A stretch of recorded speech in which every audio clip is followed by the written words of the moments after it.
क्योंकि देवता स्वयं युद्ध करते करते थक चुके थे।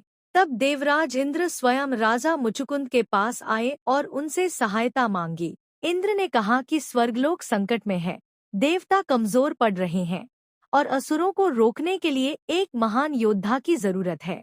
राजा मुचुकुंद ने बिना देर किए उत्तर दिया कि देवताओं की रक्षा करना उनका धर्म है और वे स्वर्ग की रक्षा के लिए अपना जीवन भी अर्पित कर देंगे। इसके बाद राजा मुचुकुंद ने देवताओं की ओर से असुरों के विरुद्ध युद्ध आरंभ किया। यह युद्ध साधारण युद्ध नहीं था, यह वर्षों तक चला, बहुत लंबे समय तक चला और कथा परंपरा में इसे युगों तक चला युद्ध भी कहा गया। राजा मुचुकुंद ने असुरों की बड़ी बड़ी सेनाओं को बार बार पराजित किया।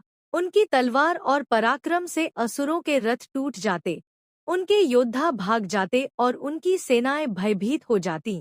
देवताओं की सेना को राजा मुचुकुंद ने नई शक्ति दे दी। असुरों में यह बात फैल गई कि जब तक राजा मुचुकुंद युद्ध में है, स्वर्ग जीतना असंभव है। लंबे समय तक चले युद्ध के बाद देवताओं ने असुरों पर विजय प्राप्त कर ली और स्वर्गलोक सुरक्षित हो गया। देवराज इंद्र ने राजा मुचुकुंद को आदर के साथ धन्यवाद दिया और कहा कि राजन, आपने देवताओं की रक्षा करके महान कार्य किया है। तब राजा मुचुकुंद ने देवराज इंद्र से कहा कि उन्होंने देवताओं के लिए बहुत लंबे समय तक युद्ध किया है, अब उनका शरीर थक चुका है और वे विश्राम चाहते हैं। इंद्र ने उनसे कहा कि आप वर मांगिए। तब राजा मुचुकुंद ने वर मांगा कि वे बहुत समय तक निर्भय होकर गहरी नींद सोना चाहते हैं और जो भी उन्हें बीच में जगाए वह उनके तेज और क्रोध से भस्म हो जाए। देवराज इंद्र ने राजा मुचुकुंद को यह वरदान दे दिया।